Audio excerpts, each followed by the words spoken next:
Hello everyone!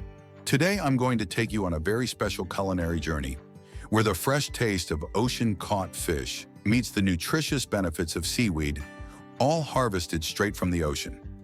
In this video, you'll follow me step by step from collecting and preparing the ingredients to perfectly grilling the fish with seaweed. Let's dive into the secrets of the ocean together. Giant kelp grows abundantly along the coastal waters of the Pacific, especially in temperate and cold regions. What's fascinating about this seaweed is that it can grow incredibly long, up to 50 meters, like a green curtain draping across the ocean floor. But giant kelp is not just impressive in size, it's packed with nutrients. It provides us with a large amount of iodine and potassium, along with many other minerals that nourish our bodies. This makes seaweed an extremely valuable natural food source. And that's not all. The kelp has a slimy layer that helps soothe sunburns and skin abrasions, much like aloe vera. Amazing, right?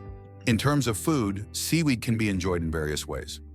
You can eat it raw, cook it, or dry it for long-term storage.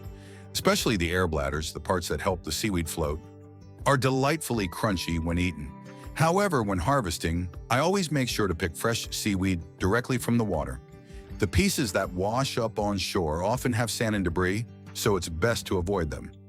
I wash the seaweed in the ocean to completely remove any tiny sand particles and other debris before taking it home.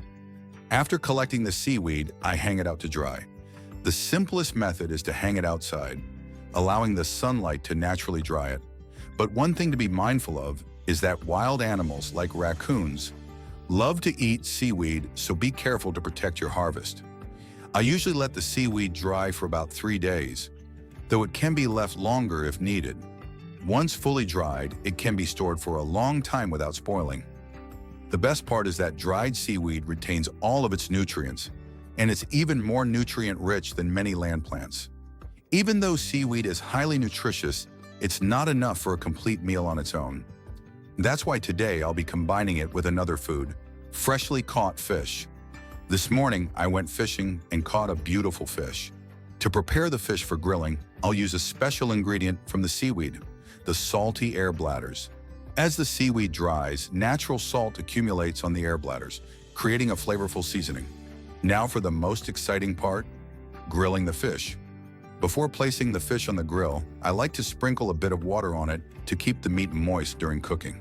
The fish is grilled slowly over a medium fire, not too hot, to ensure it cooks evenly while staying tender.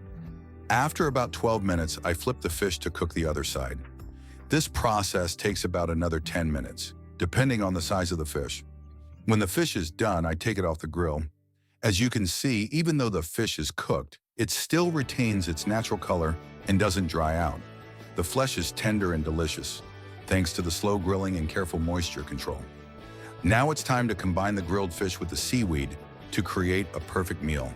The smoky, juicy fish paired with the crunchy, naturally salty seaweed makes for a dish that's not only flavorful, but also packed with nutrients. This is the true taste of the ocean. Fresh, rich, and completely natural. Thank you for watching. Don't forget to hit subscribe, like, and share if you found this video helpful. See you on our next culinary adventure.